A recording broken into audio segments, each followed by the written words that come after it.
श्री परमात्मने नमः। साधन सुधा सिंधु अध्याय तत्व ज्ञान का सहज उपाय।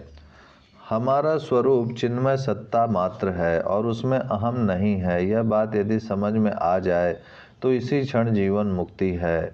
इसमें समय लगने की बात नहीं है। समय तो उसमें लगता है जो अभी नहीं है और जिसका निर्माण करना है। जो अभी है उसका निर्माण नहीं करना है, प्रत्युत उसकी तरफ दृष्टि डालनी है, उसको स्वीकार करना है।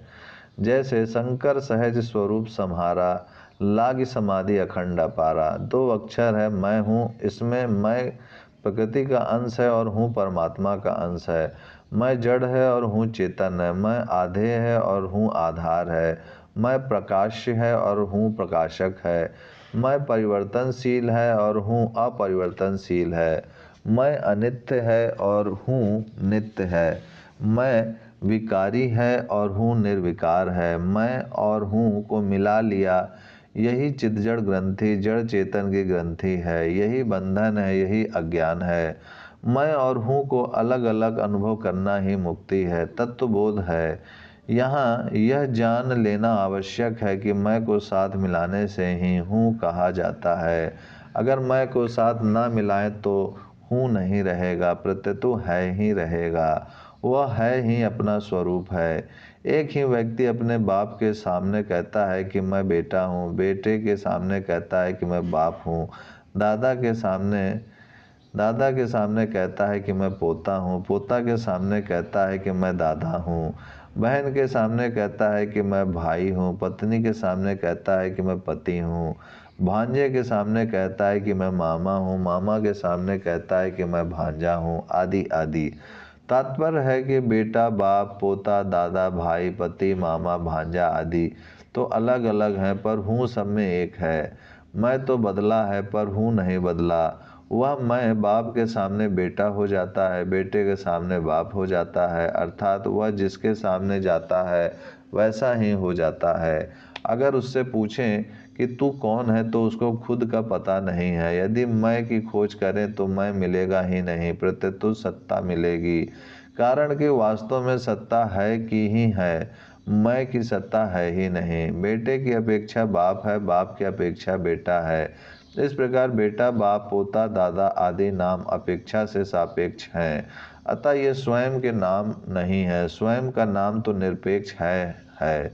वह है मैं को जानने वाला है, मैं जानने वाला नहीं है, और जो जानने वाला है वह मैं नहीं है।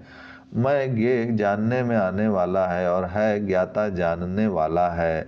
मैं एक देशीय है और उसको जानने वाला है सर्वदेशीय है। मैं से संबंध माने या ना माने, मैं की सत्ता नहीं है।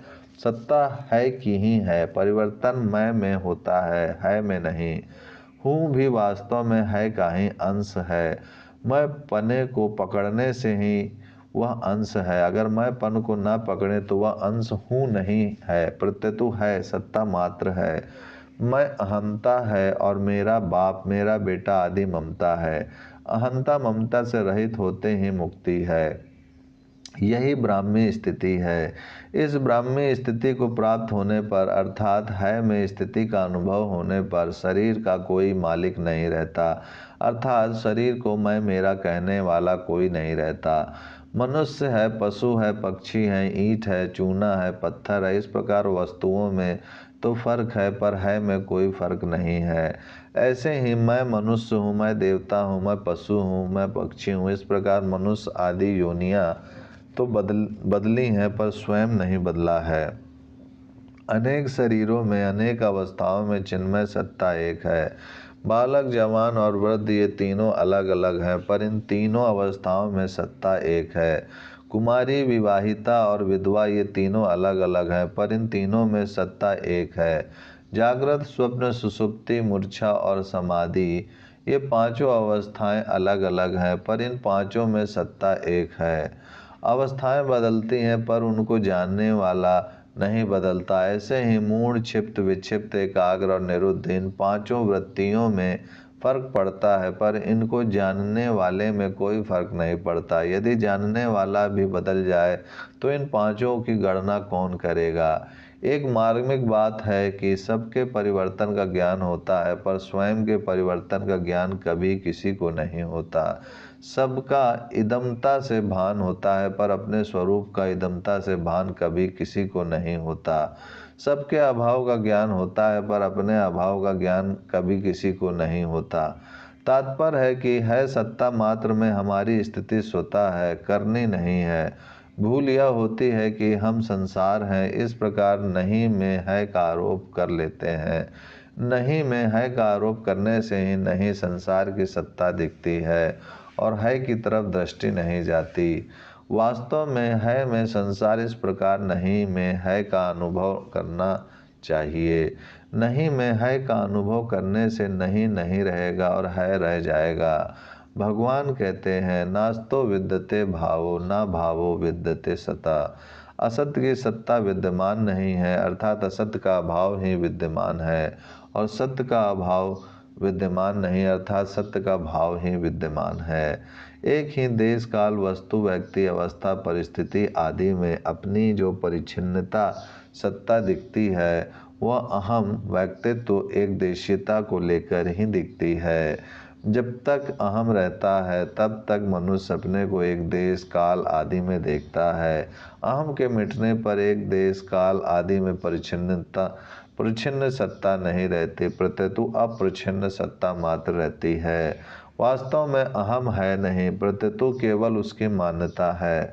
सांसारिक पदार्थों की जैसी सत्ता प्रतीत होती है, वैसी सत्ता भी अहम की नहीं है। सांसारिक पदार्थ तो उत्पत्ति विनाश वाले हैं, पर अहम उत्पत्ति विनाश वाला भी नहीं है। इसलिए तत्वबोध होने पर शरीर आदि पदार्थ तो रहते हैं, पर अहम मिट जाता है। अतः तत्वबोध होने पर ज्ञानी नहीं रहता, प्रत्यतु ज्ञान मात्र रहता है। इसलिए आज तक कोई ज्ञानी हुआ नहीं, ज्ञानी है नहीं, ज्ञानी होगा नहीं, और ज्ञानी होना संभव ही नहीं। अहम ज्ञानी में होता है, ज्ञान में नहीं। अतः ज्ञानी नहीं है, प्रत्यतु ज्ञान मात्र है, सत्ता मात्र है। उस ज्ञान का कोई ज्ञाता नहीं है, कोई धर्मी नहीं है, कोई मालिक नहीं है, कारण कि वह ज्ञान स्वयं प्रकाश है। अतः स्वयं से ही स्वयं का ज्ञान होता है। वास्तव में ज्ञान होता नहीं, प्रत्यतु अज्ञान मिटता है।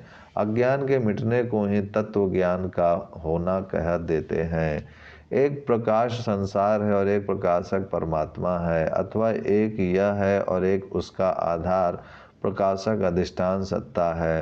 अहम ना तो प्रकाश यह में है और ना प्रकाशक सत्ता में ही है, प्रत्यतु केवल माना हुआ है, जिसमें संसार यह की इच्छा भी है और परमात्मा सत्ता की इच्छा भी है। उसका नाम अहम है और वही जीव है। तात्पर्य है कि जड़ के संबंध से संसार की इच्छा अर्थात भोग इच्छा है, और चेतन के संबंध से परमात्मा की इच्छा अर्थात जिज्ञासा है। अतः अहम जड़ चेतन की ग्रंथि में जड़ अंश की प्रधानता से हम संसार को चाहते हैं, और चेतन अंश की प्रधानता से हम परमात्मा को चाहते हैं। मानो हुए अहम का नाश होने पर भोग इच्छा मिट जाती है और जिज्ञासा पूरी हो जाती है, अर्थात तत्व रह जाता है। वास्तव में परमात्मा की इच्छा भी संसार की इच्छा के कारण ही है। संसार की इच्छा न हो तो तत्व ज्ञान स्वतः सिद्ध है। साधन की ऊंची अवस्था में मेरे को तत्व ज्ञान हो जाए, मैं मुक्त हो जाऊं, यह इच्छा भी बाधक होती है। जब तक अंतःकरण में असत की सत्ता दृढ़ रहती है, तब तक तो जिज्ञासा सहायक होती है, पर असत की सत्ता स्थिर होने पर जिज्ञासा भी तत्वज्ञान में बाधक होती है। कारण कि जैसे प्यास जल से दूरी सिद्ध करती है, ऐसे ही जिज्ञासा तत्व से दूरी सिद्ध करती है। जबकि तत्व वास्तव में दूर नहीं है, प्रत्यतु नित्य प्राप्त है। दूसरी बात, तत्व ज्ञान की इच्छा से व्यक्तित्व अहम दृढ़ होता है, जो तत्व ज्ञान में बाधक है। वास्तव में तत्व ज्ञान मुक्ति स्वतः सिद्ध है। तत्व ज्ञान की इच्छा करके हम अज्ञान को सत्ता देते हैं, अपने में अज्ञान की मान्यता करते हैं, जबकि वास्तव में अज्ञान की सत्ता है नहीं। इसलिए तत्व ज्ञान होने पर फिर मोह नहीं होता, क्योंकि वास्तव में मोह है ही नहीं। मिटता वही है जो नहीं होता और मिलता वही है जो होता है। साधक को स्वतः स्वाभाविक एकमात्र सत्ता का अनुभव हो जाए, इसी का नाम जीवन मुक्ति है, तत्वबोध है। कारण के अंत में सबका निषेध होने पर एक है ही शेष रह जाता है। वह है अपेक्षा वाले नहीं और है दोनों से रहित है, अर्थात उस सत्ता में नहीं भी नहीं है और है भी नहीं है। वह सत्ता ज्ञान स्वरूप है, चिन्मय मात्र है। वह सत्ता नित्य जागृत रहती है। सुसुप्ति में अहम सहित सब करण लीन हो जाते हैं, पर अपने सत्ता लीन नहीं होती। यह सत्ता की नित्य जागृति है। वह सत्ता कभी पुरानी नहीं होती, प्रत्येक तो नित्य नई ही बनी रहती है, क्योंकि उसमें काल नहीं है। उस सत्ता मात्र का ज्ञान होना ही तत्व ज्ञान है, और सत्ता में कुछ भी मिलाना अज्ञान है। ओम शांति शांति शांति।